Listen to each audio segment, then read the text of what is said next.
دوسری روایت اس کے ضمن میں حضرت ابن عباس رضی اللہ تعالیٰ عنہ سے مروی ہے جو بڑی خوبصورت، جس کے لیے میں نے یہ پوری صورت کا انتخاب کیا۔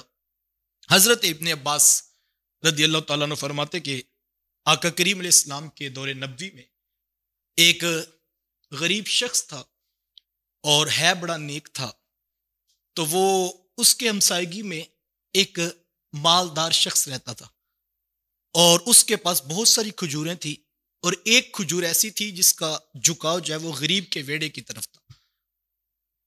تو جب یہ پھل اتارنے کے لیے امیر شخص آتا تو وہ غریب کے ویڑے میں اس کا جھکاؤ ہوتا، تو غریب کے بچے وہ نیچے گرا ہوا پھل اٹھا لیتے، لیکن یہ درخت سے اترتا تو ان سے وہ پھل چھین لیتا۔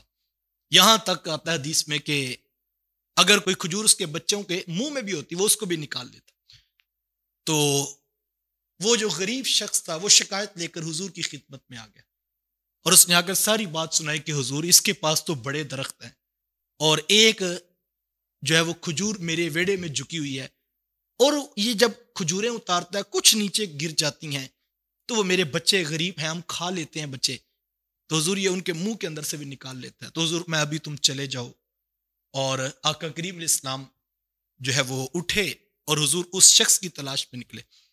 جب حضور علیہ السلام کی اس مالدار شخص سے ملاقات ہوئی تو حضور میں کہ تیرے پاس بڑی کھجوروں کے درخت ہیں، وہ کھجور کا درخت جس کا ایک غریب کے ویڑے کی طرف جھکاؤ ہے، اگر تو وہ مجھے بیچ دے تو میں اس طرح کی کھجور تجھے جنت میں عطا کروں گا۔ اللہ اکبر! اتنی بڑی آفر اس کو اللہ کے رسول نے کرا دی۔ غریبوں کا کتنا دکھ ہے جو حضور کے سینے میں موجود ہے۔ حضور خود جا کر اس کو تلاش کر کے اس سے کہہ رہے ہیں اگر تو کھجور کا وہ درخت مجھے بیچ دے تو میں تجھے جنت میں کھجور کے درخت کی ضمانت دیتا ہوں۔ تو اس نے کہا کہ آپ کی بات ٹھیک ہے، لیکن یہ ہے کہ میرے پاس بڑی کھجوریں ہیں، لیکن اس طرح کا میٹھا پھل اور کسی کھجور پہ لگتا نہیں ہے۔ وہ اتنی بات کہہ کر چلا گیا، یعنی اس کا جواب تھا کہ میں بیچنا نہیں چاہتا۔ قدرت کے فیصلے ہوتے ہیں، میرے حضور یہ بات کر رہے تھے تو پاس کوئی اور صحابی بیٹھے ہوئے تھے۔ وہ شخص چلا گیا تو وہ صحابی حضور کے پاس آئے اور اس شخص نے آ کر کہا حضور اگر وہ کھجور میں خرید لاؤں تو کیا آپ مجھے جنت کے درخت کی ضمانت دیتے ہیں؟ تو حضور نے فرمایا ہاں بالکل دیتا ہوں۔ اب وہ شخص چپکے سے اٹھ کے چلا گیا اور اس کے پاس جا کر بیٹھ گیا۔ باتیں چلتی رہی، کاروباری بندوں کی پھر باتیں تو ہوتی ہیں۔ تو اب اس کو بھی پتا تھا کہ جنت میں کھجور کے درخت کی ضمانت ملی ہوئی ہے، تو اس نے خود ہی کہا کہ آج میں گیا تھا، حضور کے ساتھ ملاقات ہوئی تھی، تو حضور نے اس ایک درخت کے عوض میں مجھے جنت میں کھجور کی ضمانت دی تھی، تو میں نے وہ چونکہ میرے پاس اس طرح کا اور کوئی درخت نہیں ہے اور اس کا پھل بڑا میٹھا ہے تو میں نے اس کو قبول نہیں کیا۔ تو وہ تو جو آیا تھا وہ آیا اسی بات کو چھیڑنے کے لیے، تو اس نے خود چھیڑ دی۔ تو وہ کہتا کہ ویسے کیا تمہارا کوئی بیچنے کا بھی ارادہ ہے؟ تو اس نے کہا بیچنے کا ارادہ تو ہے، لیکن میں بیچوں گا اس کو جو مجھے میری مرضی کی قیمت دے گا۔ تو کہا تم کتنی قیمت لینا چاہتے ہیں؟ اس نے کہا کم از کم 40 جو ہے وہ کھجوروں کے درخت لینا چاہتا۔ تو اس نے کہا اچھا چلو یہ تو بڑی قیمت تم مانگ رہے ہو، تو اگر یہ 40 میں تمہیں دوں تو تم مجھے بیچ دو گے؟ تو اس نے کہا ہاں بیچوں گا، اگر یہ جو 40 سیدھے تیری ایک لائن کے اندر درخت موجود ہے، اگر تو یہ دے تو پھر میں تجھے بیچتا ہوں۔ اس نے کہا چلو ٹھیک ہے۔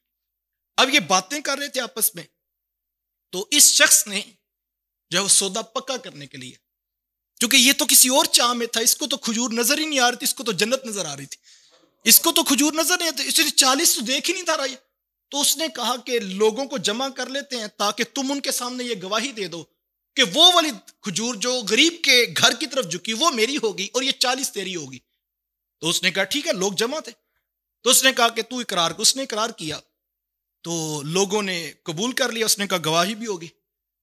تو یہ اب خود ہی کہتا ہے کہ جس سے پہلے آفر دی گئی تھی حضور کی طرف سے، یہ کہتا کہ اچھا بات پتہ کیا ہے، ہماری ابھی مجلس اختتام پذیر نہیں ہوئی، لہٰذا میرا تیرا سودا کینسل ہے۔ تو وہ پھر ڈر گیا کہ میں تو جنت کے قریب پہنچ گیا تھا، یہ پھر مکر گیا 40 لے کر بھی۔ تو اس نے کہا مجلس برخاست نہیں ہوئی، اور یہ اصول ہے کہ جب تک مجلس برخاست نہ ہو تب تک جو ہے وہ خرید و فروخت کے اندر فیصلے میں تبدیلی ہو سکتی۔ تو اس نے پھر کیا خوبصورت جملہ بولا، اللہ اکبر. جب اللہ فرماتا ہے فَسَنُيَسِّرُ لِلْيُسْرَىٰ، اللہ جب راہیں آسان کرے پھر راہیں آسان ہو جاتی ہیں. تو اس نے کہا اچھا ویسے مجھے بھی کوئی اتنی خاص ضرورت نہیں ہے، ایک کے بدلے میں 40 دے رہا ہوں، اور وہ بھی ایک جو تیری غریب کے گھر کی طرف جھکی ہوئی ہے، تو کوئی بات نہیں.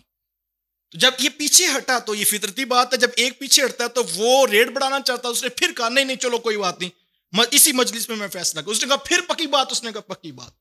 اب اس نے وہ 40 اس کے حوالے کی اور دوڑتا ہوا حضور کی خدمت میں آ گیا اور آ کر عرض کرتا ہے حضور جی وہ غریب کے گھر والی کھجور آپ کی ہوئی، اب مجھے جنت والی کھجور کا وعدہ دے دے. اللہ حضور میں وہ کھجور کا وعدہ ہے تمہارے لیے. اور پھر حضور اس غریب کے ویڑے میں آئے اور حضور میں اپنے بچوں کو کہا کر کے اب اس سے کھجوریں کھا لیا کریں.